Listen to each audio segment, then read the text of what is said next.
پاکستان میں بننے والی پہلی ہنگور کلاس آبدوز PNS تسنیم کی سیل کٹنگ آج کی جائے گی۔ اس پر ہم بات کریں گے نون نیوز کے نمائندے نوید صدیقی سے۔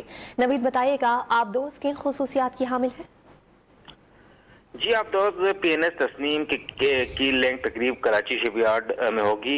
نیول چیف مہمان خصوصی ہوں گے، چینی سفارتکار بھی ہوں گے اور چین کی مدد سے یہ ہنگور کلاس سلسلے کی 5ویں اور پاکستان میں بننے والی پہلی آبدوز ہے اور آج اس کی تقریب ہوگی۔ اور پاکستان میں بننے والی پہلی آبدوز PNS تسنیم کی تیاری کا آغاز دسمبر 2021 میں ہوا تھا۔ ہنگور کلاس آبدوزیں پاکستان چین ٹیکنالوجی کی منتقلی کے تحت تیار کی جا رہی ہیں۔ ہنگور کلاس آبدوزیں دشمن کی آبدوزوں اور جنگی جہازوں کے خلاف جو ہے مہلک میزائل سے لیس ہوں گی اور آبدوزیں 2800 ٹن وزنی، 76 میٹر طویل، 37 کلومیٹر فی گھنٹہ رفتار کی حامل ہوں گی۔ پاکستان نے 2015 میں چین سے 8 یوان یا ہنگور کلاس آبدوزیں خریدنے کا معاہدہ کیا تھا اور 4 آبدوزیں جو ہیں وہ شپ یارڈ انڈسٹری گروپ چین اور 4 Karachi shipyard and engineering works Karachi میں تیار کی جا رہی ہیں اور آج اس کی تقریب ہوگی۔ اور یہ پاکستان کا یہ بہت بڑا ایک سنگ میل عبور کر لیا ہے کہ یہ آبدوز جو ہے